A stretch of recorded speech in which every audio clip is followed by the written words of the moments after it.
En goeienaand en welkom by ons laaste lesing vir ons reeks Eindtyd onthullings, waarheid onthul, leuns ontmasker. Ek kan nie glo ons is aan die einde nie, maar wat 'n ek dink nou in Engelse woord, journey was dit nie gewees nie. Ons het begin by Daniël 2, ons het gekyk na interessante profeseë, ons het gekyk na leuns wat ontmasker moet word, maar ons het ook waarhede ontdek in God se woord.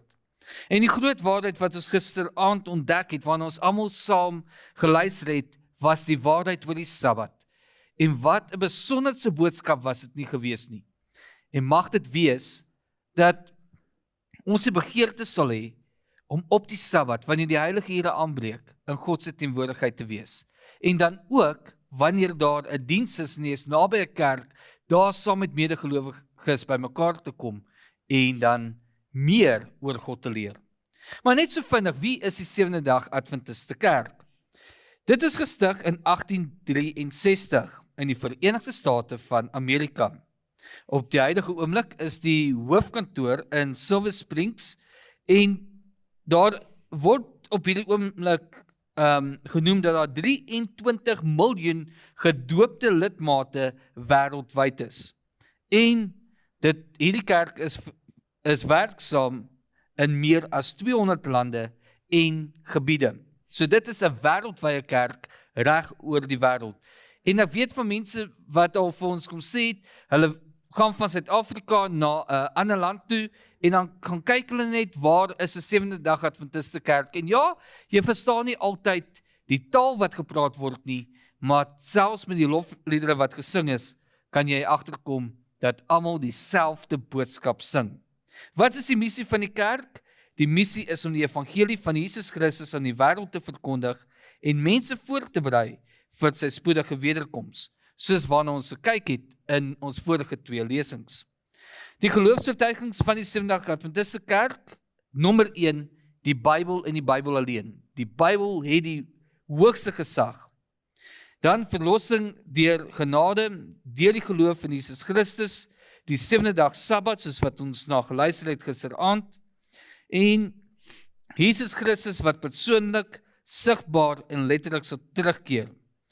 Dan glo hulle ook, of ons glo ook in die doop, deur volle onderdompeling, en die dood is 'n toestand van onbewustheid tot en met die opstanding. En meeste van die goed wat ek noem, is dit waarna ons geluister het hierdie afgelope paar dae. Dan is die Sewende Dag Adventiste Kerk ook bekend vir sy onderwys en gesondheidsorg en dis een van die grootste protestantse onderwysstelsels ter wêreld met duisende skole, hoërskole, colleges en universiteite.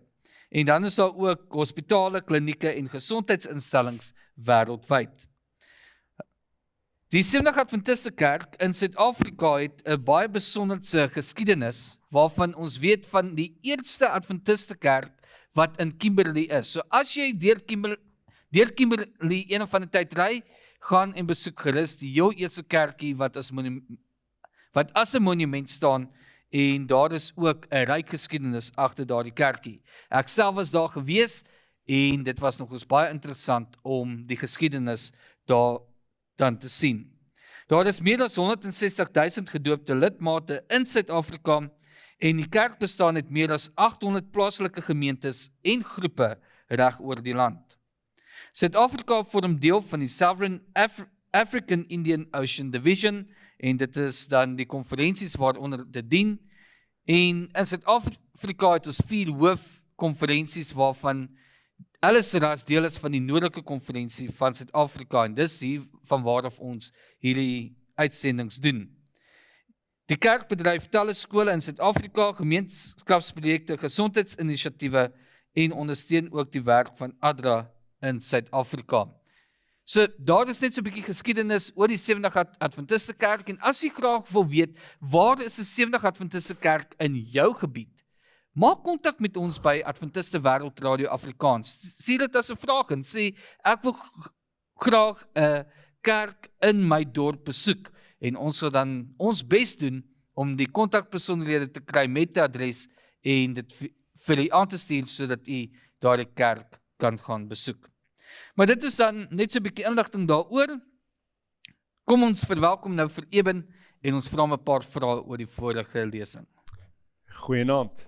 Goeienaand Eben. Gaan dit goed? Gaan goed. Asai. Kan jy dink hierdie kerk is so wêreldwyd? Dis fenomenaal. Dit wys vir jou, as jy kyk relatief tot die hoeveelheid lidmate wêreldwyd en wat die kerk vermag het, dan wys dit vir jou die seën van die Here rus op hierdie werk. Definitief. En daar is baie wat agter die gordyne gedoen word, waarvan nie almal weet nie. Adventiste Wêreldradio Afrikaans is een van hulle, en dis waarop ons uitsaai. So, ons is dankbaar om deel te wees van 'n wêreldorganisasie, dat ons hierdie boodskap met ander kan deel. Maar ewe net 'n paar vrae oor die vorige aanbieding, toe jy gepraat het oor die Sabbat. En een van die punte wat jy genoem het, is die disippels het die Sabbat gehou. Maar dan in Handelinge 20 vers 7, word daar geskryf en gesê, op die eerste dag van die week het hulle bymekaar gekom. Wys dit dat hulle op Sondag wel 'n Sabbat onderhou het?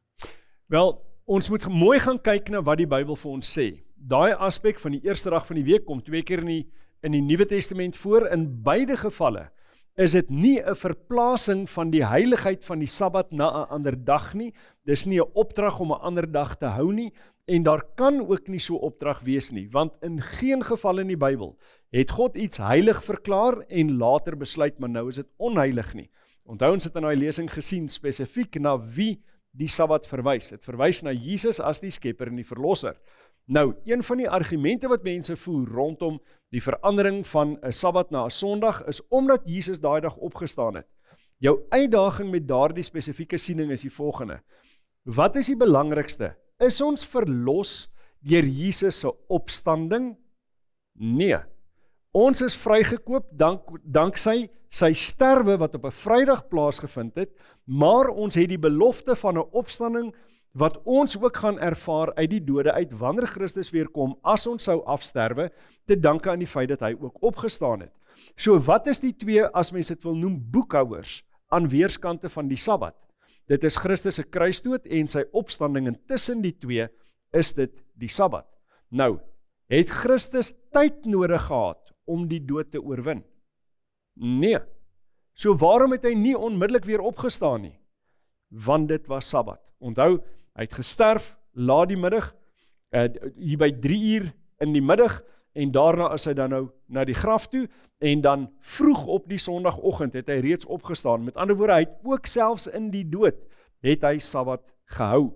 Daar is geen opdrag in die Bybel om daai dag te verander nie. Inteendeel, wanneer mense gaan kyk na die kerkgeskiedenis, na wie sê, maar ons het die dag verander, die heiligheid van die Saterdag na die Sondag, met ander woorde van die Sabbat na die eerste dag van die week, dan kan jy baie duidelik sien, dit is weer eens daai klein horingkie mag wat ons bestudeer het in Daniël hoofstuk 7.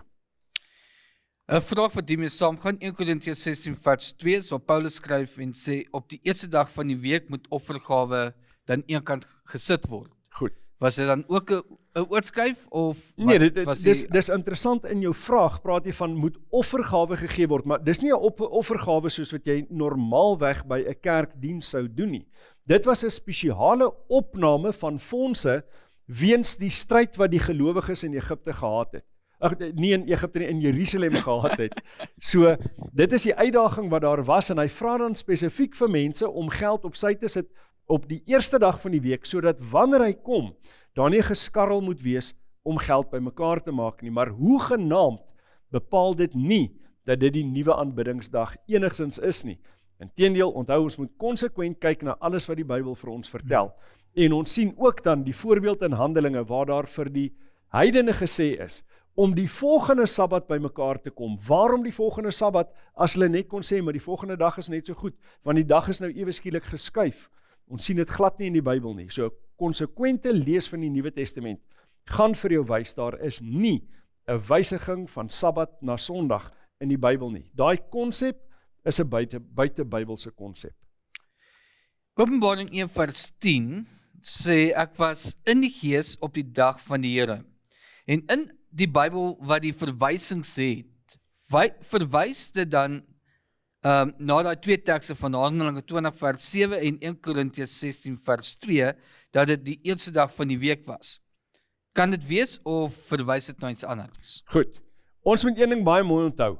dat wanneer die Bybel vertaal word, en veral wanneer daar daardie tipe van voetnotas inkom, of dan nou verwysings inkom, word dit gedoen dikwels deur mense wat 'n spesifieke siening het, wat 'n spesifieke narratief wil dryf.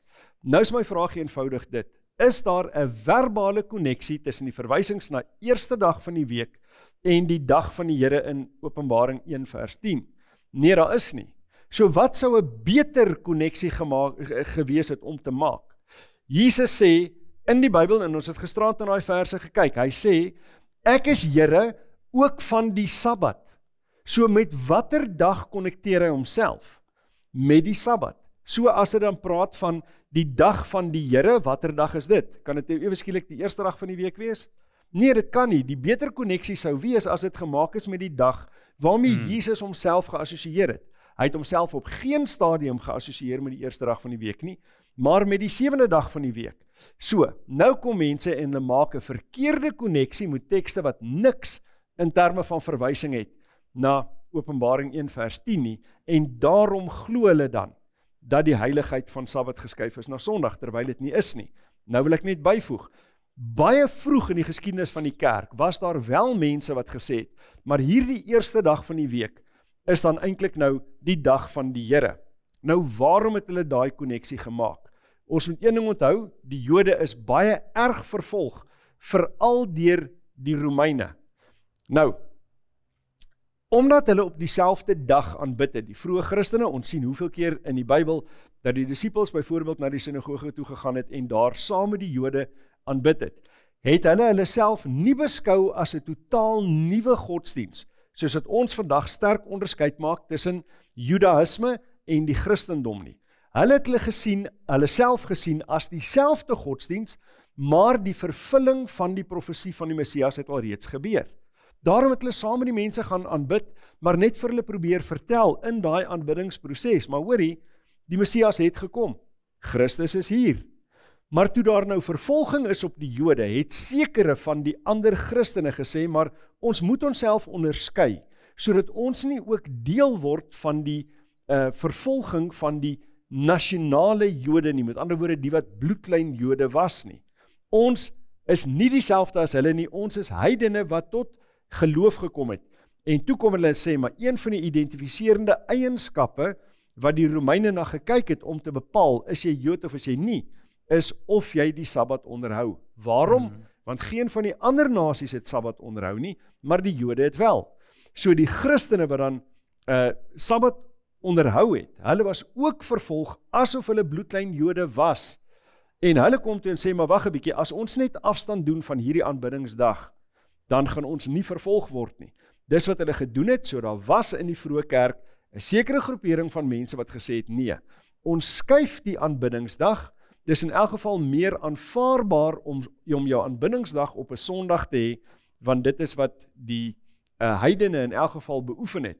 Maar 'n ander groot kontingent in die Christendom het gesê, nee, ons kan nie, God se gebod verwys na die 7de dag, dis die Sabbat, ons onderhou nog steeds daai dag. As daar 'n eenvormige verandering was, of aanvaarding van 'n alternatiewe dag in die Christendom, sou daar nie teen 300, net na 300 na Christus, spesifiek 'n wet uitgevaardig moes word om te sê, ons gaan nie Judaïseer nie. Jy mag nie Judaïseer nie. En dan juis wat hulle bedoel met Judaïseer is om op die Sabbat te aanbid. So as almal Sondag aanvaar het van die begin af, was daai wet 200 jaar later nie nodig nie. Maar die feit dat dit nodig was, sê vir jou, 'n geweldige groot kontingent het gesê, nee, ons bly by die teks van die Bybel, ons aanbid op 'n Sabbat, nie op 'n Sondag nie. My vriende sê dat hulle Sondag kerk toe gaan, omdat dit die dag is wat gevier word om Jesus se opstanding te herdenk. Is daar enige skrif wat dit bewys? Of is daar skrif wat ons vertel wat ons kan doen om die opstanding van Christus te vier? Daar's definitief verse wat verwys na waarop die opstanding van Jesus gevier moet word. Nou, dit word op twee maniere gevier. Aan die een kant is dit verwant aan die doop, daar kan jy lees in 2 Petrus hoofstuk 3, of jy kan ook gaan kyk na wat die Bybel jou leer in 1 Korintiërs hoofstuk 11 in terme van die nagmaal. So daai twee aspekte, die doop en die nagmaal, dit is 'n verwysing na die opstandingsaspek van Christus se lewe. Maar daar is nie 'n verandering van die aanbiddingsdag van 'n Saterdag na 'n Sondag nie. So hulle probeer twee goeters wat eintlik na verskillende dinge verwys, probeer hulle met mekaar meng, sodat hulle die narratief kan dryf dat die dag wel verander is. Maar, weer eens, as jy gaan kyk wat die kerkgeskiedenis jou leer, daar's net een instansie wat sê, ons het die autoriteit om God se tye en wette te verander. Daar is net een wet wat verwys na tyd en na wet, so dit is juis hulle wat daai wysiging gemaak het. Ons het gesien hoe die Rooms-Katolieke stelsel 'n ander 10 gebooie het, waarin die 4de gebod wat verwys na die 7de dag Sabbat spesifiek, dat hy verwyder is. Waarom het hulle hom verwyder? Want hulle het daai dag verander en hulle sê dis die teken of dan nou die merk van hulle autoriteit. Wat my interessant was hoe jy daarin gewys het, is dat die bewoording wat hulle gebruik met die 4de gebod wat nou 3de gebod is hulle het toe dit verandering gesê Correct. Op die dag van die Here. Op die dag van die Here, en hulle sê dan, dit verwys nie na die 7de dag Sabbat nie, dit verwys na die Sondag. So jy kan sien wie die groepering is wat spesifiek daai narratief dryf. Sure. Wel, daar is, ek seker daarvan, nog baie vrae wat u wil vra. En jy kan dit nog steeds vir ons instuur na 060-248-1172, 060-248-1172, of gaan na ons webtuiste toe, awrafrikaans.org, en daar sal jy sien, op die tuisbladsy is die plek waar jy jou vrae kan instuur.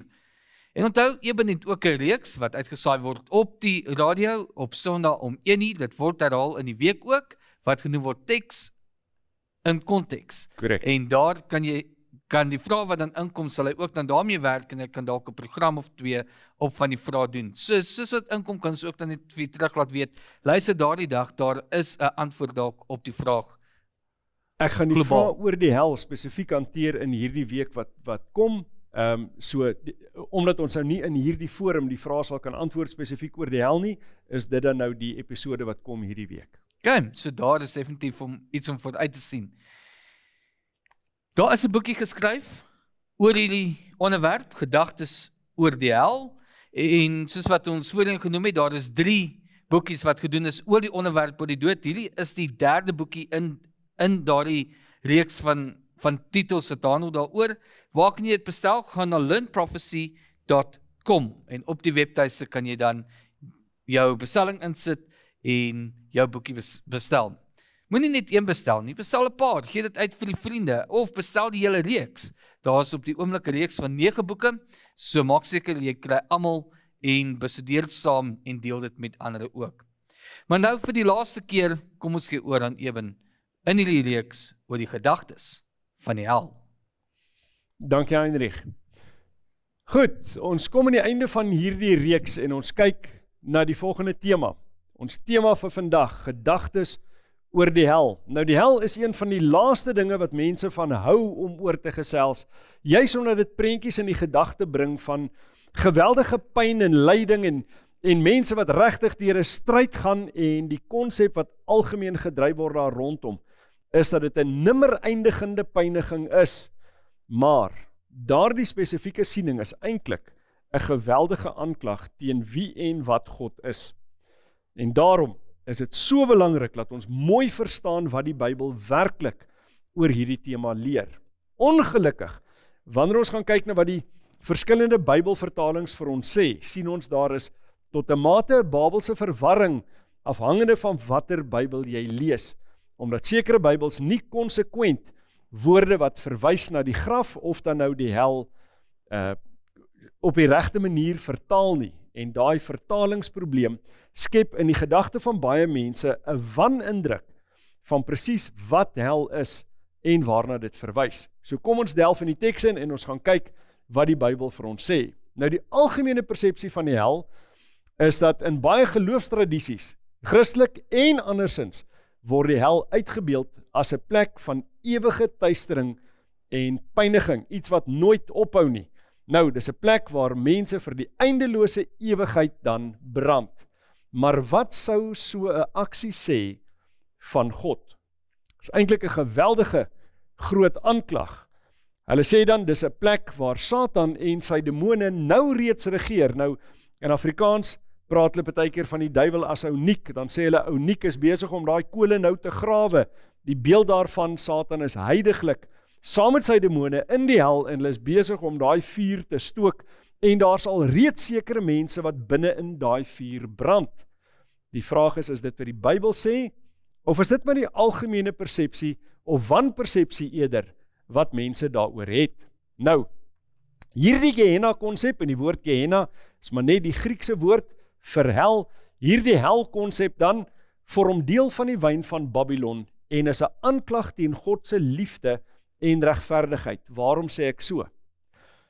Is dit regverdig as iemand wat net eenvoudig nie 'n getroue gelowige was nie, wat afgedwaal het van God se beginsels af, en op die ouene in die hel gaan eindig, is dit regverdig dat daai persoon dieselfde straf kry as iemand soos Hitler, of Pol Pot, of een van daai diktators in die geskiedenis, wat letterlik verantwoordelik is vir miljoene mense se dood? Sou dit regverdig wees? Of is dit eintlik 'n aanklag teen God se regverdigheid?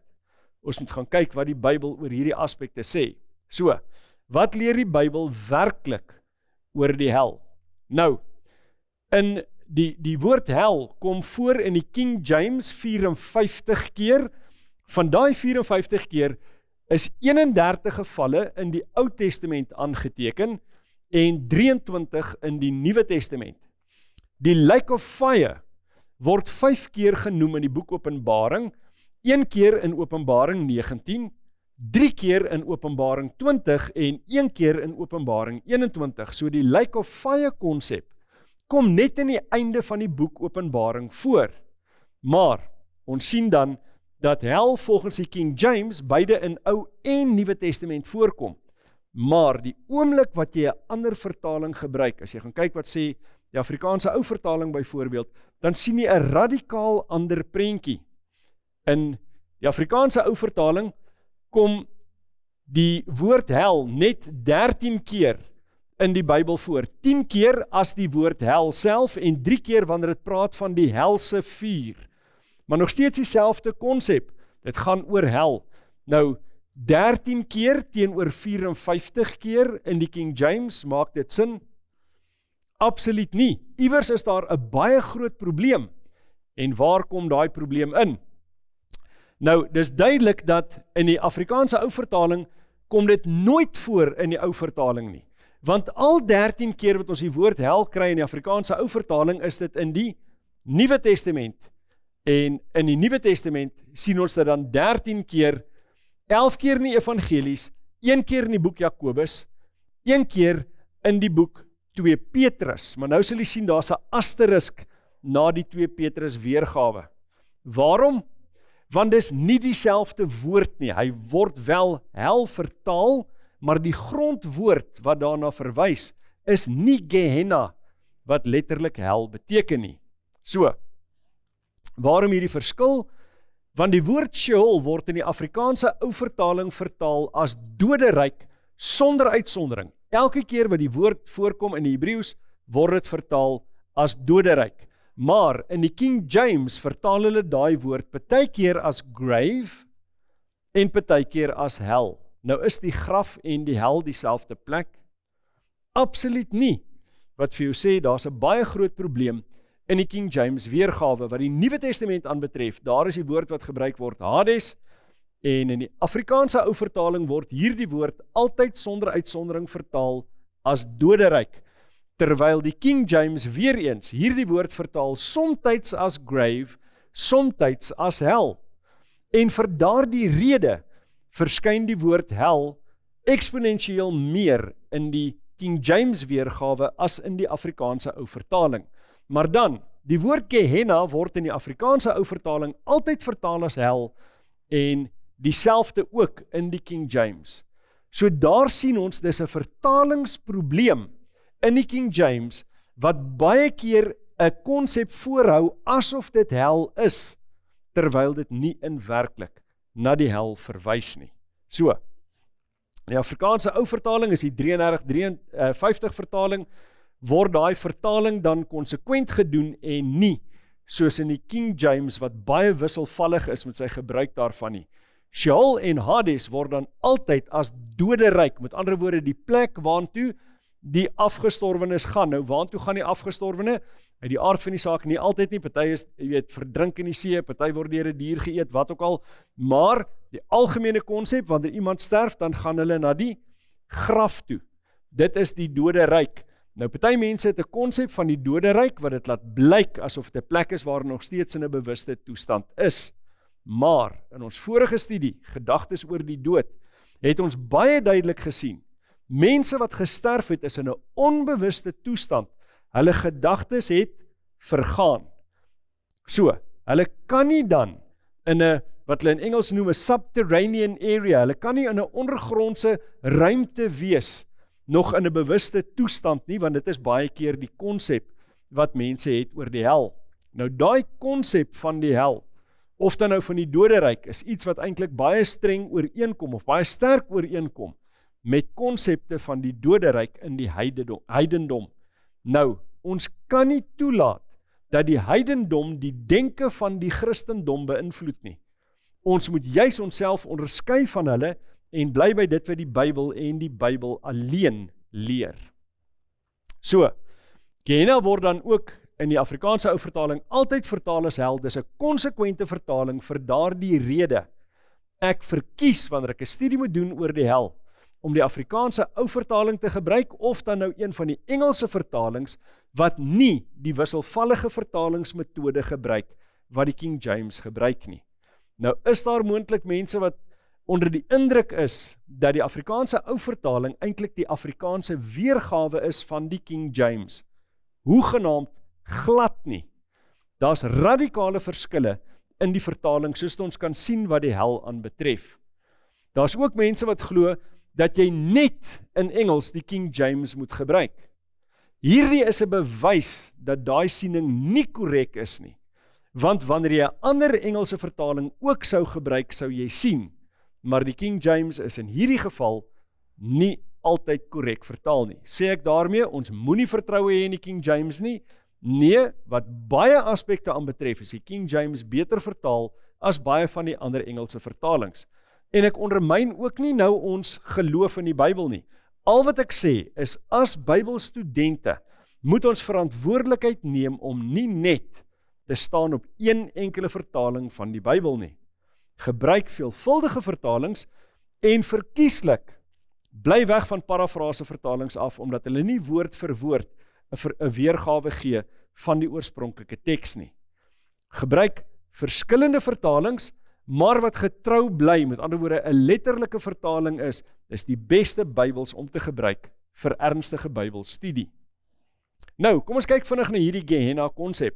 Gehenna wat altyd vertaal word as hel, die naam kom van, is eintlik 'n verwysing na die vallei van Hinnom.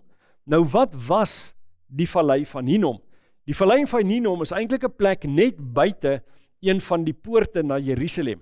En dit was eintlik 'n vullishoop, 'n ashoop waar hulle verskillende dinge gegooi het, onder andere ook die lyke van mense wat nie ryk genoeg was om grafstene te kon hê nie. So nie net rommel is daar gestrooi nie, maar ook as jou troeteldiere byvoorbeeld afgesterf het, of jou donkie, dan gegooi hom daar op die ashoop en alles word in die brand gesteek, en soms is mense se liggame ook daar gegooi. En daai plek van verbranding, daai plek wat geassosieer word met dit wat sleg is, met dit wat vernietig word, dit word dan die grondbeginsel of die konsep waarvan die idee van hel ook getrek word. En dis dan 'n plek van vlamme en vernietiging. So, die ander konsep wat ons kry in die boek Openbaring is dan die idee van die poel van vuur. Nou, die twee goeters is nie losstaande van mekaar nie. Die poel van vuur en hel is eintlik dieselfde plek. Ons gaan dit binnekort duidelik sien. Kom ons gaan lees in Openbaring 21 vers 8. Dit sê: maar wat die vreesagtiges aangaan en die ongelowiges en gruwelikes en moordenaars en hoereerders en towenaars en afgodedienaars en al die leenaars, hulle deel is in die poel wat brand met vuur en swaal. Dit is die tweede dood. Let baie mooi op, in ons studie oor gedagtes oor die dood, het ons gesien die eerste dood is 'n dood wat jy sterf, jy gaan in 'n onbewustelike toestand in. Maar ongeag van of jy gelowig is of ongelowig, jy gaan opstaan vanuit die eerste dood. Nou, hier het ons te doen met die hel, en die hel word genoem die tweede dood. Daar's 'n radikale verskil tussen die eerste en die tweede dood. Uit die eerste dood uit gaan almal opstaan. Wat die tweede dood aanbetref, gelowiges gaan nooit die tweede dood ervaar nie. Maar uit die tweede dood uit is daar geen opstanding nie. Daar's geen terugkeer nie.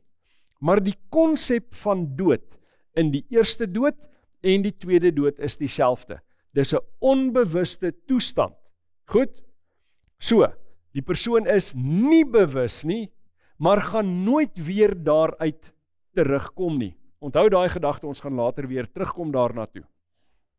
Nou, hier die tweede dood, Openbaring 2 vers 11 sê, wie 'n oor het, laat hom hoor wat die Gees aan die gemeente sê.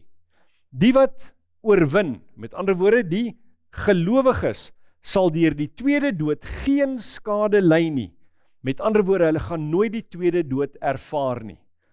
Daar's geen aanduiding in die Bybel dat enige gelowige in die tweede dood, of dan nou in die hel, gaan opeindig nie. So dis nie iets wat hulle gaan affekteer nie. So hulle gaan geen skade ly daardeur nie.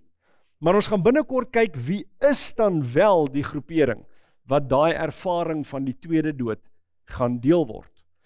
Nou Openbaring 20 vers 6 sê, salig en heilig is hy wat deel het aan die eerste opstanding. Oor hulle het die tweede dood geen mag nie. Maar hulle sal priesters van God en van Christus wees en sal saam met hom regeer as konings 1000 jaar lank. Daar word dit baie duidelik gemaak. Die wat deel is van die eerste opstanding, met ander woorde, wanneer Christus weerkom met sy wederkoms, so in die begin van die 1000 jaar of die millennium, daai mense gaan nie deel hê aan die tweede dood nie, want hulle is deel van die eerste opstanding. Maar die mense wat in die einde van die 1000 jaar gaan opstaan, hulle is nie deel van die eerste opstanding, kronologies is hulle deel van die tweede opstanding, en hulle gaan dan ook die tweede dood ervaar. Die detail daarvan gaan ons binnekort sien. Dan sê Openbaring 20 vers 14, en die dood en die doderyk is in die poel van vuur gewerp. Dit is die tweede dood. So weer eens, daai vergelyking tussen hierdie twee, maar let nou mooi op. Die woord doderyk hier is 'n vertaling van die woord Hades, wat somtyds in die King James vertaal word as hel. Maar hulle groot probleem is die volgende. Dit sou beteken dat die dood en die hel word in die poel van vuur gegooi. Nou wat is die hel? Dis 'n plek van vlamme, so jy gooi die plek van vlamme in die plek van vlamme. Dit maak nie sin nie. So in hierdie geval verkies hulle om dit te vertaal doderyk, net omdat dit baie duidelik word in die King James, dat as jy die hel in die hel gaan gooi, die poel van vuur, dan wys jy eintlik dat jy nie verstaan waaroor hel en die poel van vuur gaan nie. So dis die dilemma waarmee hulle sit, met daai onkonsekwente vertaling in die King James. Maar hier word daar gesê, die dood en die doderyk. Met ander woorde, die konsep van doodgaan en weer opstaan daaruit, of dan nou die doderyk, die graf, daai tydelike plek van onbewustheid, dit word in die poel van vuur gegooi. Wat beteken die tweede dood is nie 'n tydelike toestand soos die eerste dood nie, maar is 'n permanente toestand.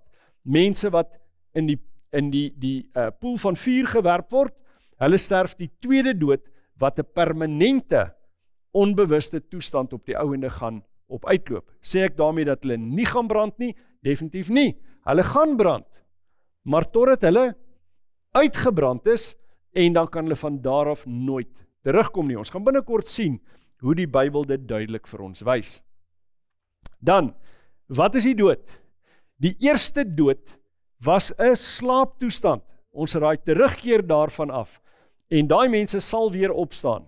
Wat is die doderyk? Die doderyk verwys dan na die graf. Ons kan nie die woord graf vertaal as hel nie. Die een is tydelike toestand, die ander een is permanente toestand. Ons moet onderskeid maak daarin. Daarom is die Afrikaanse ou vertaling baie beter vertaal, wanneer hy net konsekwent verwys na die dode ryk. Nou, wie gaan hel toe? Wat sê die Bybel vir ons? Eerstens, Openbaring 20 vers 15 sê, en as dit bevind is, dat iemand nie opgeskryf was in die boek van die lewe nie, is hy in die poel van vuur gewerp. So, almal wat nie opgeskryf is in die boek van die lewe nie, met ander woorde, ongelowiges, hulle eindig op in die poel van vuur, met ander woorde in die hel. So, die ongelowiges wat nie in die boek van die lewe is nie, hulle gaan hel toe. Dan sê Openbaring 20 vers 10, en die duiwel wat hulle verlei het, is in die poel van vuur en swaal gewerp, waar die dier nie valse profeet is, en hulle sal dag en nag gepynig word, tot in alle ewigheid. So wie is die tweede een wat die Bybel identifiseer, as iemand wat in die poel van vuur gaan eindig? Let mooi op, hy's nie op die oomblik daar nie. Waarom nie? Want hel het nog nie begin nie. Ons gaan dit binnekort sien, wanneer ons kyk, waar kom hierdie hel of poel van vuur dan vandaan? So die tweede ene wat hel toe gaan, is spesifiek die duiwel. Maar, wat nou van sy vriende? Gaan hulle ook soontoe? Kom ons gaan kyk, Judas 1 vers 6. En die engele wat hulle eie beginsel nie bewaar het nie, maar hul eie woning verlaat het, het hy vir die oordeel van die groot dag met ewige boeye bewaar, met ewige boeye onder die duisternis bewaar. Nou hier is 'n baie interessante vertaling, ons gaan nou sien hoe hy ook dan verband hou met 'n gedeelte in 2 Petrus, wat van dieselfde konsep praat, waar daar 'n vertaling is van hel, maar dis nie dieselfde woord wat gebruik word nie. Nou, hier word verwys na duisternis. Is demone bang vir duisternis? Nee, nie soos wat ons oor die algemeen die konsep van duisternis verstaan nie. Maar binne die Bybelse konteks, hier het ons 'n baie duidelike verwysing daarna, dat hulle bewaar word. So hulle is nog nie besig om hulle volle oordeel te ervaar nie. Hulle volle oordeel gaan wees in die plek van vlamme, maar hulle word bewaar vir daardie finale oordeel. Die oordeel het nog nie gekom nie, en hulle word bewaar spesifiek in duisternis, want die lig van Christus kontekstueel kan hulle nie bereik nie, hulle kan nie tot bekering kom nie. Maar hulle is nog nie in die finale oordeel nie, so hulle is nog nie in die plek van vlamme, of dan die hel nie. Maar dis duidelik, hulle word daarvoor bewaar, so hulle gaan op die ouene daar opeindig. Die derde kategorie van mense wat dan in die hel gaan wees, of nie van mense nie, van wesens, is dan ander gevalle engele. Nou, is daar nou engele in die hel? Kom ons gaan kyk 'n bietjie nader wat die Bybel vir ons sê. 2 Petrus 2 vers 4 sê, want as God die engele wat gesondig het, nie gespaar het nie, maar hulle in die hel gewerp en aan kettinge van duisternis oorgegee het, om vir die oordeel in bewaring gehou te word. Hier sien ons weer dieselfde konsepte. Hulle word eintlik met kettinge gebind vir daai laaste oordeel, maar nou het ons hier die vertaling hel in die Afrikaanse ou vertaling. Maar is dit Bybels korrek? Nee, dit is nie. Dis nie 'n ideale vertaling nie. Waarom sê ek so? Want die woord hel in hierdie vers is 'n vertaling van die woord Tartaros, nie Gehenna nie. Nou moet ons gaan kyk, wat beteken Tartaros? Tartaros kom nêrens anders in die Bybel voor nie.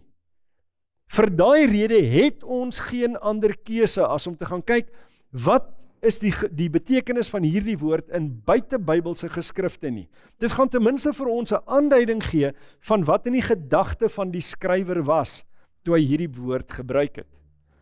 En inderdaad, wanneer jy gaan kyk wat die heidene geglo het, dan het hulle geglo dat daar 'n ondergrondse ruimte was, wat genoem word die doderyk, en in daai ruimte was daar die diepste, donkerste gedeelte van die onderwêreld, waar geen lig uitgekom het nie. En dit was die bewaringsplek vir die slegste van die slegte.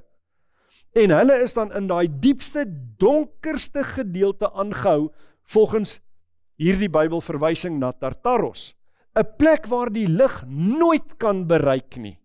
Weereens daai lig, die lig van Christus, Die idee dat daar vir jou kan verandering kom, dat jy die lig kan sien, dat jy tot bekering kan kom. Dit is vir die engele nie beskore nie. Hulle kan nie tot bekering kom nie, daar is geen lig wat by hulle kan uitkom nie. So, hulle word in daardie toestand, dat daar geen vergifnis van hulle kan wees nie, bewaar tot en met wat?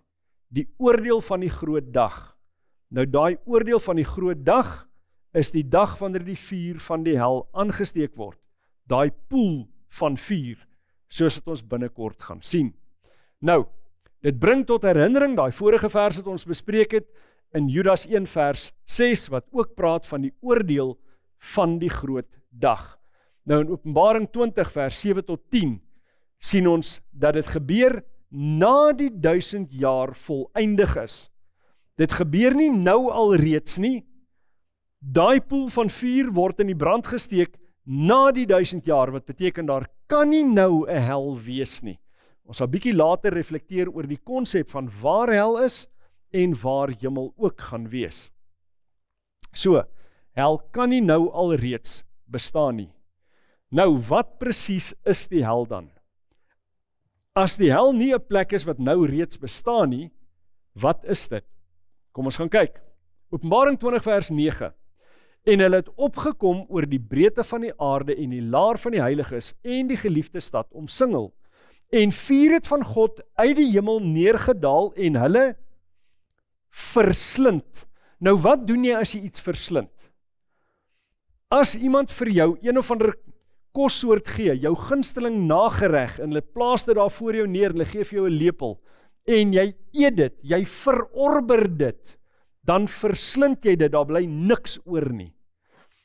Partykeer, as so 'n jong mannetjie in ons huis, as jy vir hom 'n nagereggie gee, nee, jy het amper nie eens nodig om daai bakkie te was nie, daai bakkie is skoon, daar's niks kos oorblyfsel in nie. Hy maak vir hom klaar, hy verslind dit, daar bly niks oor nie. Nou word daar gepraat van hierdie vuur wat uit die hemel uit neerdaal, en dit wat daar onder is, dit wat op die vuur neergewerp word, dit word verslind. Daar bly niks oor nie. So, hulle word beide aan die een kant verbrand, maar ook deur 'n vuur wat eers na die 1000 jaar aangesteek word. So hel is nie 'n plek nie, hel is 'n gebeure. In Engels iets 'n event. Dis 'n gebeure wat gaan plaasvind op 'n spesifieke tydperk, en dit het 'n begin en dit het 'n spesifieke einde.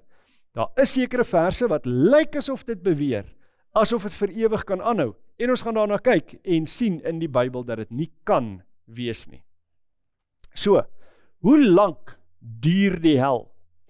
Maleagi hoofstuk 4 vers 1 sê, want kyk, die dag kom en dit brand soos 'n oond, dan sal al die vermeteles en almal wat goddeloosheid bedrywe 'n stoppel wees.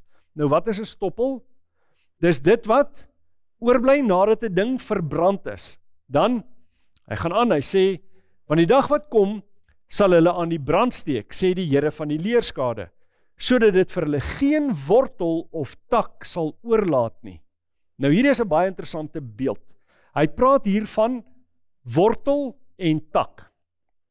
Kry ons in die Nuwe Testament ietsie wat ooreenstem met hierdie konsep? Ja, ons kry die wynstok en die lote. Wie is die wynstok? Dis Jesus Christus. Wie is die lote?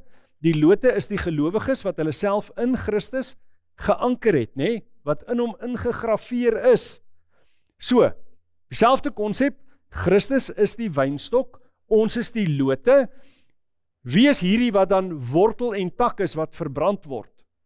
Dit is Satan en die wat in hom ingegrafeer was.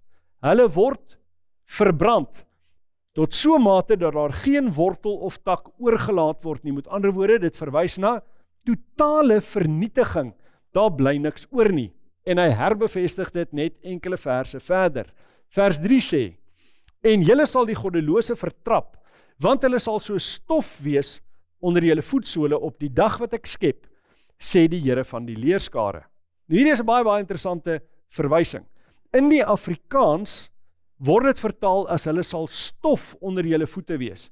Maar 2 verse van tevore het hy gepraat van die vlamme wat sal brand. So is stof die beste vertaling vir die Hebreëse woord hier?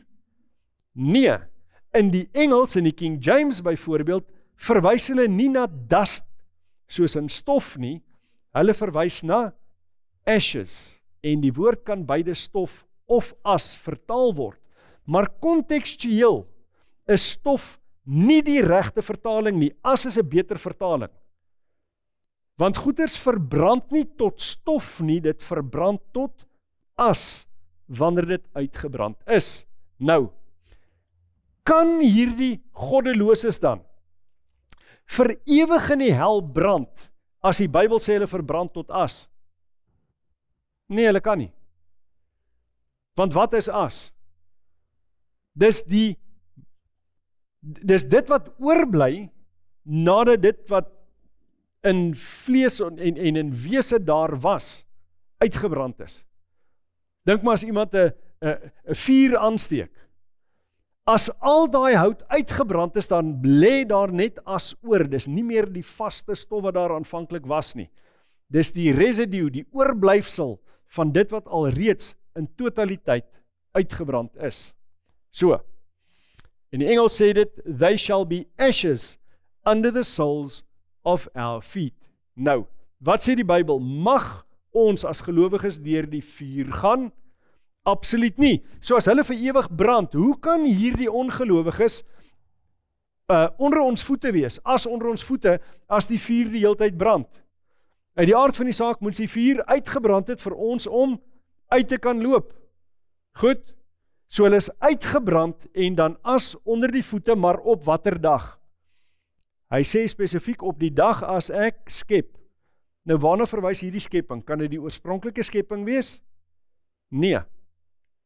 Wat hierna verwys word, is dat nadat die ongelowiges verbrand is, saam met die duiwel en sy demone, as daai verbranding klaar is, dan herskep God die aarde. Onthou, die nuwe hemel en die nuwe aarde is nie spiksplinternuut nie. As jy gaan kyk na die Griekse woord wat daar gebruik word, is dit nie die woord neos nie, dis die woord kainos, wat beteken dis iets wat nie oorspronklik nuut is nie, maar wat nuut gevorm is, wat nuut gemaak is. Dis verfris tot vernuwing. So dis hierdie planeet waar die mense gaan brand, so met ander woorde, hel is op aarde, maar is 'n gebeure op aarde wat tot 'n einde kom en nadat dit voltooi is, nadat alles uitgebrand is, dan herskep God die bestaande planeet. Hy vernuwe die planeet. So, Psalm 37 vers 20. Hy sê daar, maar die goddelose sal omkom en die vyande van die Here soos die pragt van die weivelde. Hulle verdwyn soos rook, hulle verdwyn. Kyk mooi hoe stel die Engels om. They shall consume, into smoke shall they consume away. So waar is hulle? Hulle is weg, hulle is verbrand, hulle is totaal en al tot niet. Hulle kan nie vir ewig bestaan as jy die Bybel konsekwent lees nie. Net vir die van u wat in die Afrikaanse weergawe sien, dit begin daar met kaf. Party mense dink as jy 'n Psalm lees en hy begin met alef, die volgende vers bet, die volgende vers gimel, die volgende vers dalet, dat dit miskien iemand is wat daai versie alleen geskryf het. Nee, dis bloot net 'n aanduiding van Hebreëse digkuns. Andersins as ons digkuns waar jy rym in die einde het, werk hulle in hulle alfabet af. So dis 'n gedig as die eerste sin begin met 'n alef, 'n A, die volgende ene met 'n beet, dis 'n B, soos ons A, B, C, D het hulle alef, beet, gimel, dalet, J ensovoorts. Dan is dit 'n gedig, so dit wys net, hierdie spesifieke vers is deel van 'n groter gedig, en hy begin dan hierdie vers spesifiek in die oorspronklike taal met die letter K, wat dan nou as kaf uitgespreek word in hulle alfabet. Dan, Jesaja 47 vers 14, kyk, hulle het geword soos stoppels, vuur het hulle verbrand, hulle kan hulself nie red uit die mag van die vlam nie. Dit is geen kool om by warm te word nie, geen vuur om daarvoor te sit nie. Waarna verwys die? Dis 'n verwysing daarna dat die vuur van die hel is nie iets wat jy moet aandink in terme van daai kaggelvuurtjie wat jy by die huis het, wat jy aansteek omdat dit bitterkoud is en jy wil lekker warm word nie. Want daai is 'n vuur wat jy kan beheer. Daai is 'n vuur wat jy self kan bepaal hoe warm hy moet brand. As jy hom bietjie warmer wil hê, gooi nog 'n bietjie paar stompe op of wat ook al. En as jy hom nie so warm wil hê nie, dan kan jy hom so bietjie oopkrap ensovoorts. Hierdie is nie daai tipe vuur nie. Hierdie vuur is nie jou maat nie. Hierdie vuur, as hy vir jou brand, is daar niks wat hom stop nie. En ons gaan ook sien dat die Bybel verskillende verwysings gebruik om juist te praat daarvan dat die vuur van die hel nie gestop kan word nie. Dit wat die vernietiging bring, is onblusbaar volgens die Bybel. Obadja 1 vers 15 en 16 sê: Want die dag van die Here is naby oor al die nasies, soos jy gedoen het, sal aan jou gedoen word. Jou daad sal op jou hoof neerkom. Want net soos julle gedrink het op my heilige berg, sal al die nasies gedurig deurdrink. Ja, hulle sal drink en swelg en word asof hulle nooit bestaan het nie. Nou, die enigste manier hoe hulle kan wees asof hulle nooit bestaan het nie, is as hulle totaal en al vernietig is. Daar bly niks van hulle oor nie. Die oomblik wat hel hierdie letterlike nimmer eindigende plek van vlamme is, waar jy vir die eindelose eeue van die ewigheid brand, dan gaan hulle vir die eindelose eeue van die ewigheid weet dat jy bestaan het. Maar nou sê die Bybel nee, dis nie hoe dit werk nie. Hulle gaan wees asof hulle nie bestaan het nie. Daar gaan geen oorblyfsel van hulle wees nie. Hulle is totaal en al vernietig of verbrand.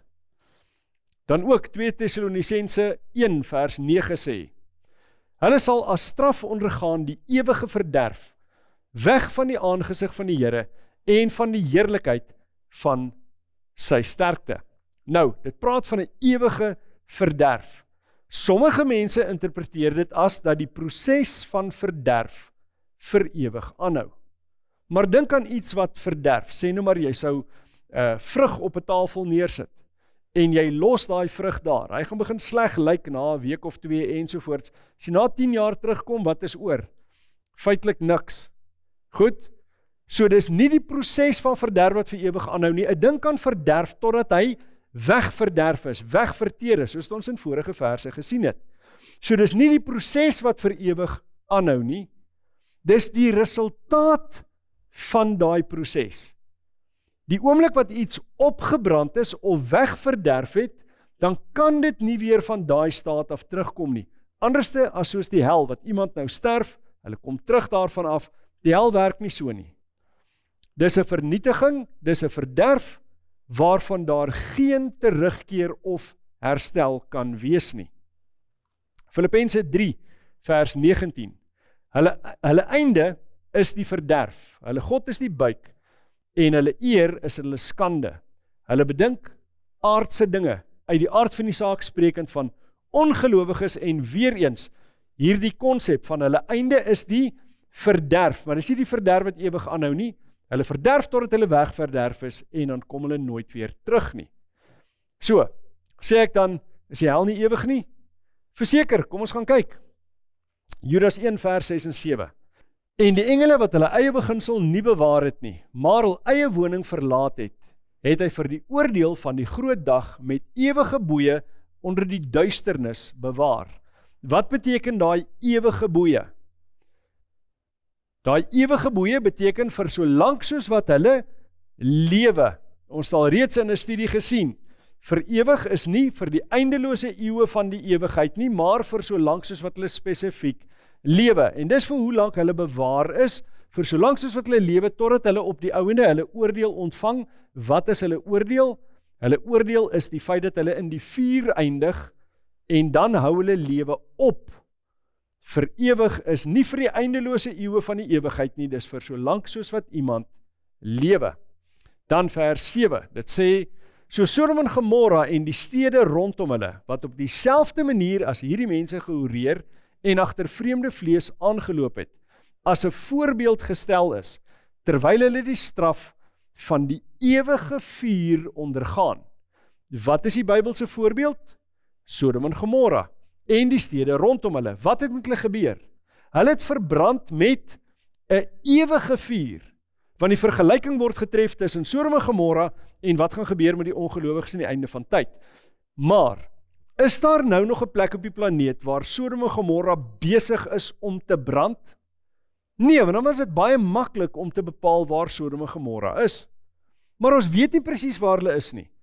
Die bewering word gemaak dat dit net noord van die Dooie See is, of miskien daar waar die Dooie See wel vandag is, of net suidoos van die Dooie See. Want hulle het plekke daar gekry waar daar 'n aanduiding is dat daar 'n geweldige hitte was. Iets vergelykbaar eintlik met 'n kernontploffing, maar dis nie 'n onlangse gebeure nie, dit moes baie lank in die geskiedenis gebeur het.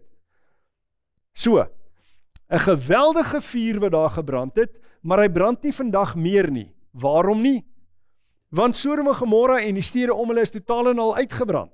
En op dieselfde manier gaan dit gebeur met die ongelowiges. Met ander woorde, hulle gaan brand totdat hulle uitgebrand is en daar was geen herstel van Sodom en Gomorra of die stede rondom hulle nie. En dis hoe dit gaan wees met die ongelowiges. So hulle gaan brand totdat hulle uitgebrand is en daar is geen heropbou of herkonstruksie van hulle of terugbring uit daai hel verbrande toestand nie. Nou, 2 Petrus hoofstuk 2 vers 6 sê vir ons dieselfde ding. En deur die stede van Sodom en Gomorra tot as te verbrand, hulle tot ondergang veroordeel het en as 'n voorbeeld gestel het vir die wat in die toekoms goddeloos sou wees. Weereens, soos wat Sodom en Gomorra verbrand is, so gaan die ongelowiges verbrand word op dieselfde manier. Hulle word uitgebrand en nooit weer uit daai toestand te herstel nie. So, is die hel vir ewig? Het Sodom en Gomorra vir ewig gebrand? Nee, die 2 stede het gebrand totdat dit uitgebrand het. Die effek van die verbranding is ewig, nie die vuur waarmee dit verbrand het nie. Die vuur het opgehou. Waarom? Want dit wat die vuur gevoed het, is uitgebrand.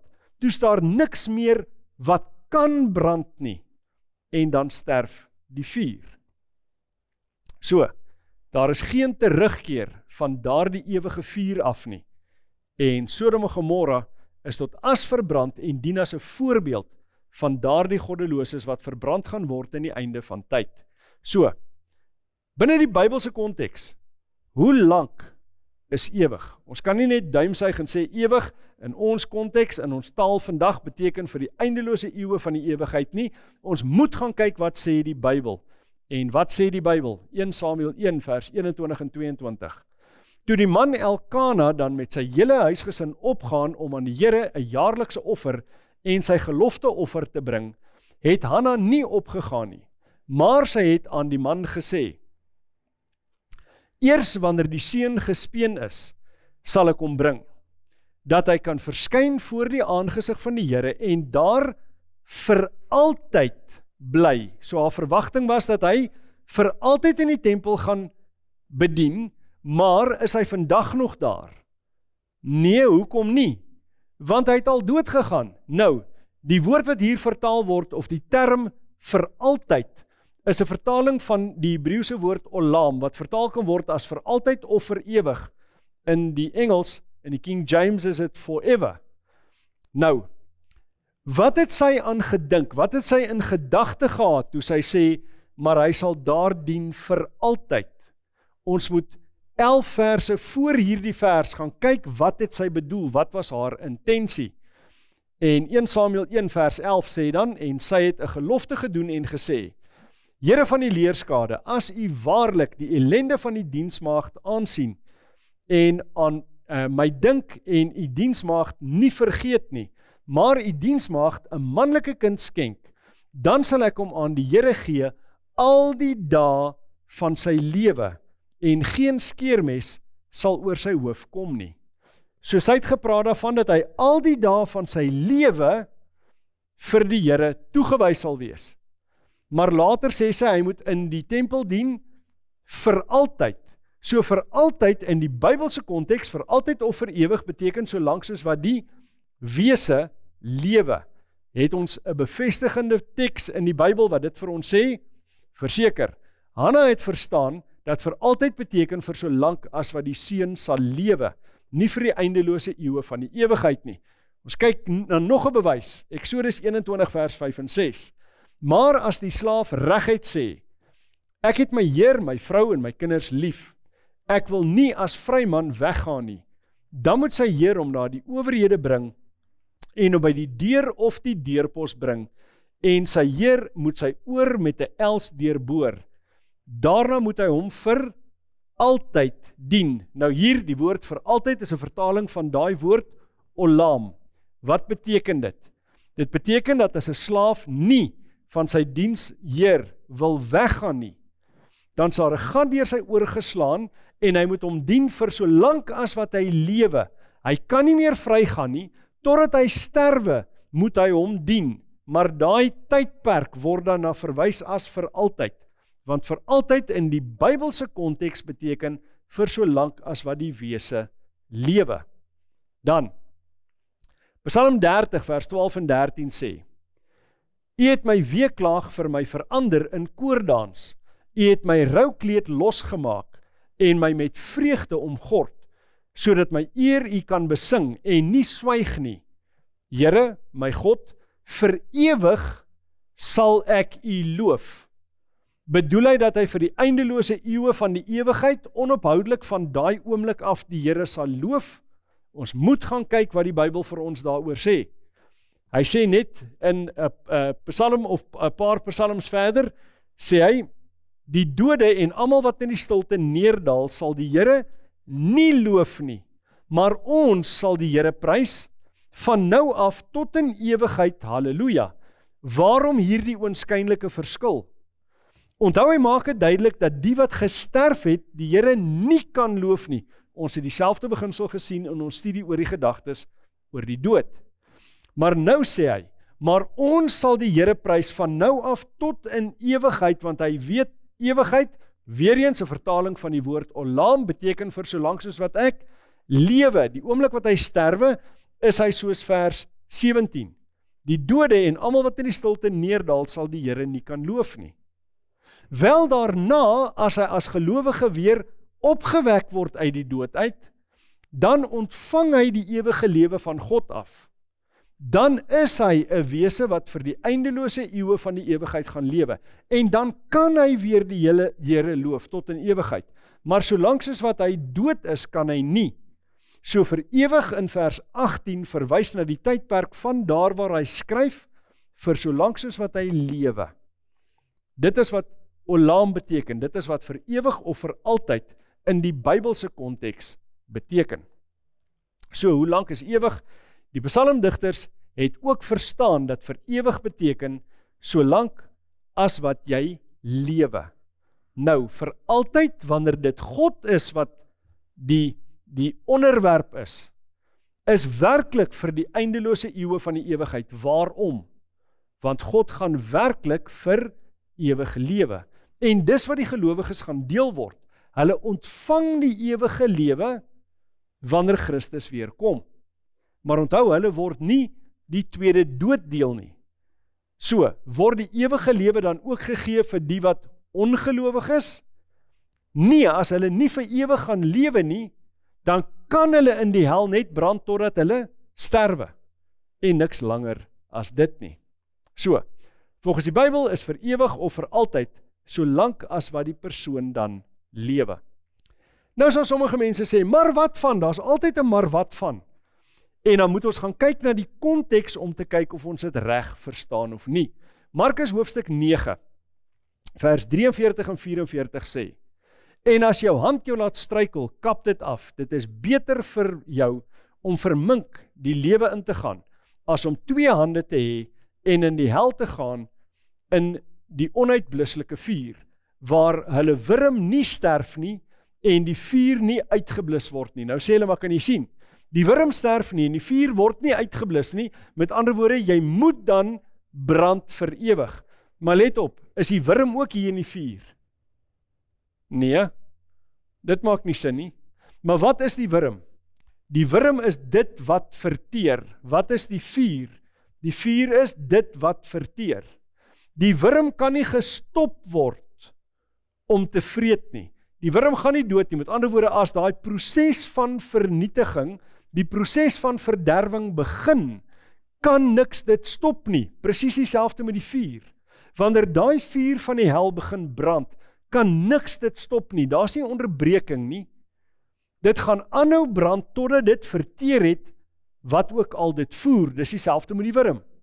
Die wurm gaan aanhou vreet totdat dit waarop dit teer opgevreet is, totdat dit verslind is, om die term te gebruik wat ons vroeër mee te doen gekry het. Nou hierdie selfde frase, waar die wurm nie sterf nie, en die vuur nie uitgeblus word nie, word 2 keer weer teëgekom in vers 46 en vers 48. So daarom herhaal ons hulle nie, dis presies dieselfde konsep, presies dieselfde beginsel. So, waar die wurm nie sterf nie en die vuur nie uitgeblus word nie, wat beteken dit? Die wurm en die vuur, dit wat die vernietiging bring, kan nie gestop word nadat die proses begin het nie. Beide hou net so lank aan as wat die vernietiging aanhou en dit wat hulle voer wegverteer is. Die vuur brand net totdat die as oorbly. Waarom? Want die as kan nie ook brand nie. As dit wat die vuur voer opgebrand is, dan is die proses tot 'n einde. So is die hel ewig? Definitief nie, maar waarom glo mense dat die hel wel vir ewig aangaan? Dis primêr omdat hulle glo dat die mense inherente onsterflike siel het, want as jy 'n inherente onsterflike siel het, dan kan jy nie sterf nie en beteken dit die vuur moet dan vir die eindelose eeue van die ewigheid brand. Maar dit bring jou by 'n dilemma. Onthou, daai ongelowiges wat opgestaan het in die einde van die 1000 jaar, hulle val die heilige stad aan. Dan kom vuur uit die hemel en brand hulle. Maar waar gebeur dit? Ons het net nou gesien, dit gebeur hier op die aarde. Maar dis hier die aarde wat nuut geskep word, dit is die nuwe hemel en die nuwe aarde, wat jou los met 'n dilemma. Dan moet hemel en hel op dieselfde plek wees. Is dit moontlik? Nee. Maar soos ons vroeër gesien het, hel is 'n gebeurtenis, die vuur word aangesteek, dit brand uit, en as dit klaar uitgebrand het, en die gelowiges kom uit, en die ongelowiges is as onder hulle voete, die verbrandingsproses is verby, die ongelowiges is vernietig, hulle bestaan nie meer nie, hulle het geen denke nie, daar's geen teken meer van hulle nie, hulle is uitgebrand, dan word die aarde herskep, en so ook die hemele. So, die probleem wat mense het, hoekom hulle dink, hel hou vir ewig aan, is omdat hulle glo in die immortaliteit van die siel, wat net eenvoudig nie 'n Bybelse konsep is nie. Gaan dink 'n bietjie weer oor wat ons bestudeer het, toe ons gekyk het na die gedagtes oor die dood. Ons het daar baie duidelik gesien, net God het onsterflikheid. En hy gee eers vir die gelowiges onsterflikheid in die einde van tyd. Die ongelowiges, die wat verbrand word, ontvang nooit onsterflikheid nie. So hulle kan nie vir ewig brand in daai vuur nie. So, as die siel nie vir ewig lewe nie, hoe lank moet hel aanhou brand? Net totdat hulle dood is. Oomblik wat hulle dood is en hulle is verbrand, dan hoef die vuur nie verder te brand nie. Want die funksie van die vuur is dan volbring. So, dit brand net totdat die persoon dood is. Nou, kom ons kyk na die Babyloniese hel versus God. Wat is marteling? Marteling, torture, the act of inflicting excruciating pain as punishment or revenge, as a means of getting a confession or information, or for sheer cruelty. Dis wanneer jy iemand letterlik pyn gee vir jou eie doeleinde. Sommige mense verlekker hulle self daarin. Maar, teenstelling daarmee kry jy straf, punishment, any aversive stimulus administered to an organism as a penalty, form of suffering, or other undesired consequence of an offense. Waarom gaan mense hel toe? Hulle gaan hel toe omdat hulle God verwerp het. Sy reëls, sy regulasies, hulle het gesondig teen hom, hulle het sy wet oortree. Nou gaan hulle hel toe want hulle het nie die genade van Jesus Christus ontvang nie. Maar as God hulle dan lewend hou, vir die eindelose eeue van die ewigheid, net sodat hy hulle langer kan straf en pynig. Kan hy 'n God van liefde wees? Nee. Inteendeel, God se genadige karakter word juis gewys daarin, dat selfs die ongelowiges genade ontvang, nie in terme van hulle word gered nie, maar dat hulle juis nie vir die eindelose eeue van die ewigheid moet brand nie. Dit sou 'n fundamenteel onregverdige ding wees, as almal wat ongelowig is, ewe lank en ewe erg brand, want hulle is nie almal ewe skuldig in hulle rebellie teen God nie. Almal van hulle het wel gerebelleer teen hom, maar nie tot dieselfde mate nie. Sommige het miljoene ander doodgemaak, terwyl ander net eenvoudig besluit het om nie getrou te bly aan God nie, maar miskien van 'n geloof was wat eintlik relatief vreedsaam met ander mense oor die weg gekom het. Maar hulle kan nie gered word nie, want hulle het Christus nie aangeneem nie. Sou dit regverdig wees om vir hulle presies dieselfde straf te gee? Absoluut nie. So daai konsep van die hel as 'n ewig brandende, nimmer eindigende pyniging en vuur, dit is eintlik 'n aanklag teen die karakter van God. So, kan 'n persoon wat hel toe gaan rehabiliteer? Verseker nie. As hy nie rehabiliteer nie, of nie kan rehabiliteer nie, sou dit impliseer God pynig daai persoon net om daai persoon eintlik meer pyn toe te dien. So, as hel geen einde het nie, martel God mense vir die eindelose eeue van die ewigheid en hy hou hulle lewendig net om hulle meer te kan pynig. Is dit 'n liefdevolle God? Verseker nie. Die tweede dood is die hel wat nie vir ewig aanhou nie, maar waarvan die effek van die vernietiging vir ewig aanhou en vir ewig bly. Die mense wat die tweede dood sterf, wat in die poel van vuur gegooi word, sal nooit daaruit terugkom nie. Hulle word vir ewig vernietig en sal nooit weer bestaan nie. Die Babyloniese konsep van 'n nimmer eindigende hel is 'n aanval op die karakter van God as 'n liefdevolle, genadig en regverdige God. Nou, een laaste aspek, en ek dink hierdie gaan vir baie van die miskien insiggewend en nuut wees, maar is belangrik om dit ook te verstaan, want dit is wat die Bybel leer. Die Bybel sê vir ons God is, meeste mense se antwoord is onmiddellik liefde. Ja, absoluut, die karakter van God is liefde, maar dis nie al nie. Die Bybel vertel vir ons ook, God is 'n verterende vuur. Kyk na Deuteronomium hoofstuk 4 vers 23 en 24. Neem julle in ag dat julle die verbond van die Here julle God, wat hy met julle gesluit het, nie vergeet en vir julle geen gesnede beeld maak nie. 'n Gelykenis van enige iets wat die Here jou God jou verbied het. Want die Here jou God is 'n verterende vuur, 'n jaloerse God. Maar is hierdie daai negatiewe jaloesie? Nee, hierdie is die jaloesie wat daar behoort te wees binne 'n liefdesverhouding. Dat jy nie daai spesiale een vir jou sommer met enige iemand deel nie. Dis 'n positiewe, korrekte jaloesie wat daar behoort te wees in 'n gesonde liefdesverhouding. Maar daar word dan spesifiek na God verwys as 'n verterende vuur. Wat verteer hy dan? Dit wat inbraak maak op die verhouding. Goed? Dit wat gevaar inhou, dit wat nie rein is teenoor daai verhouding nie. Nou, Hebreërs hoofstuk 12, vers 26 tot 29 sê, toe het sy stem die aarde geskud, maar nou het hy beloof en gesê, nog eenmaal laat ek nie alleen die aarde nie, maar ook die hemel bewe. So hierdie is 'n kosmiese gebeure eintlik, dis die hemel en die aarde wat hierso laat bewe.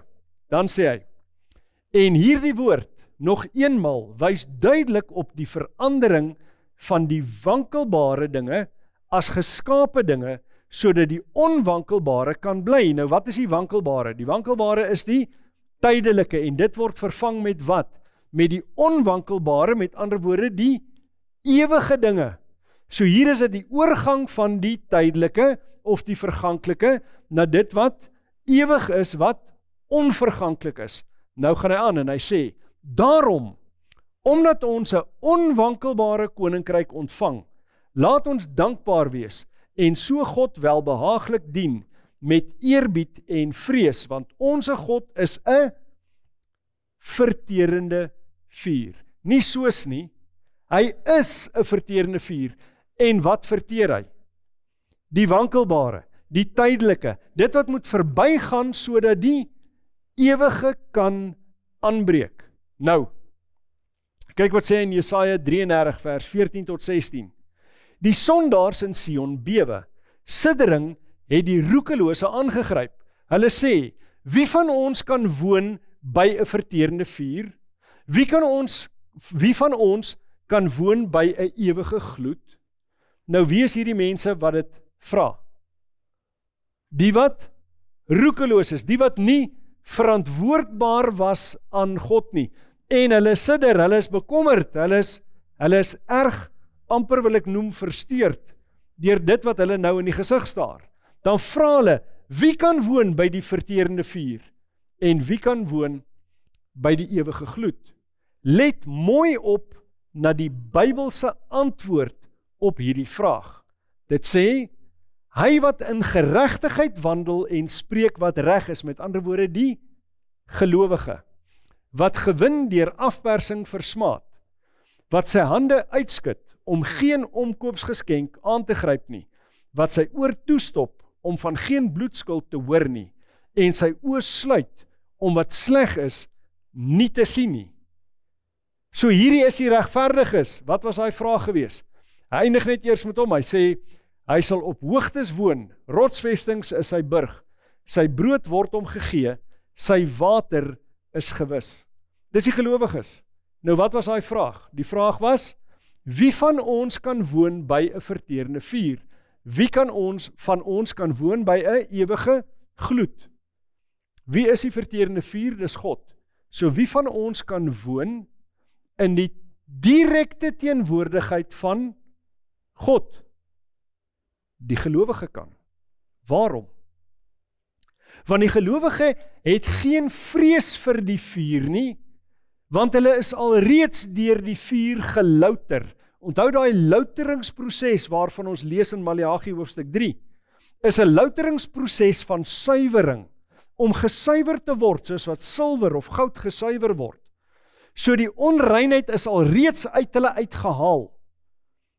Hulle het deur daai smeltkroes ervaring gegaan, so hulle het nou niks om te vrees nie.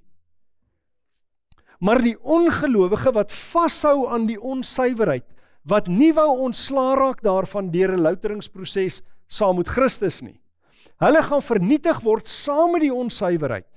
Maar die gelowige het niks om te vrees nie. Die gelowige kan leef in die onmiddellike teenwoordigheid van God.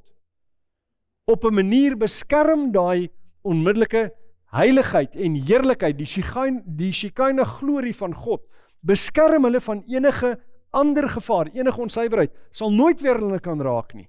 Want dit kan nie naby God kom nie, maar as gelowige kan hulle wel, die gelowiges, kan hulle wel in God se onmiddellike teenwoordigheid wees, sonder om vernietig te word. Dis amper soos die vuur by die braambos. Onthou daai verhaal van Moses? Daai braambos is nie verteer deur die vuur nie. Dis juist wat Moses aangetrek het. Moses was aangetrek na daai vuur toe wat nie verteer nie. En ons weet hy is by God. Een van die uitsonderings, die mense wat nie eers in die einde van tyd daai heerlikheid gaan ervaar nie. Ons weet dit omdat die Nuwe Testament dit vir ons leer. So, hy kan leef in die onmiddellike teenwoordigheid van God, in daai vuur, en daar gaan ons as gelowiges wees vir ewig. So, op 'n manier leer die konsep van die hel wat mense verkondig, dis 'n ewigdurende vuur, en dis waar die ongelowiges is. Dis presies die teenoorgestelde van wat die Bybel leer. Onthou ons het dieselfde beginsel gesien in terme van die geheime wegraping. Dit wat die geheime wegraping leer is presies die teenoorgestelde van wat die Bybel leer.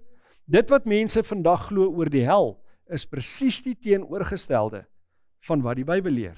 Dis nie die ongelowiges wat vir die eindelose eeue van die ewigheid in die heilige vuur gaan wees nie.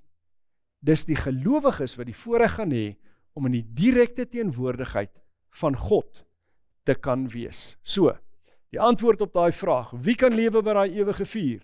Die gelowige, die kind van God, wie nie vernietig sal word deur die helderheid van die wederkoms en deur die heerlikheid van God nie.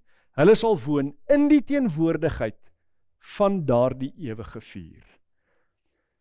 En daarmee kom ons aan die einde van hierdie reeks van ons. As jy enige vrae het wat jy miskien wil vra, nie net oor hierdie spesifieke aflewering nie, maar oor enige van die voriges, stuur daai vraag na awrafrikaans.org. As jy na daai webblad toe gaan, sal jy sien, jy kan daar 'n vraag stel. Daai vraag sal na my toe gestuur word. Ek sal daai vraag persoonlik antwoord en uit die aard van die saak nie op hierdie kanaal nie op die manier wat jy dit nou sien nie, maar ons sal 'n punt daarvan maak om of dit deur e-pos, deur foonnommer, watter metode jy ook al verkies en dan vir ons deurgee. Ons sal seker maak dat ons moeite doen om die vrae te beantwoord. Maar tot dan, kom ons buig die hoofde en sluit ons af. Heilige Vader, ons is dankbaar vir die geleentheid wat ons gehad het oor hierdie laaste 2 weke om tyd in die woord te spandeer, om verskillende aspekte te sien rondom profesie, om te sien hoe ons kan staatmaak en vertrou op dit wat die Bybel vertel in die toekoms gaan gebeur. Waarom? Omdat ons, wanneer ons kyk na dit wat alreeds gebeur het in daardie profesie, weet ons net so getrou soos wat dit gebeur het, soos wat U dit geprofeteer het. Net so seker kan ons weet, dat dit wat nog nie plaasgevind het nie, wel sal gebeur. Maar Here, U het in die skrif ons ook gewaarsku oor misleiding in die eindtyd, en ons het na verskillende van daardie aspekte gekyk, na die toestand van die dood, na die hel, na die geheime wegraping, na die moderne manifestasie van spreking in tale. En Here, ons is dankbaar vir die waarheid van U woord, wat ons veilig hou van sulke misleidings. Maar Here, ons besef ook, dis ons verantwoordelikheid om die woord te bestudeer, sodat ons nie deur enige ander aspekte van misleiding, wat daar moontlik in die eindtyd kan wees, mislei word, en dan ons verlossing misloop nie. So leer ons, lei ons, deur U Heilige Gees, bid ons in Jesus naam alleen. Amen.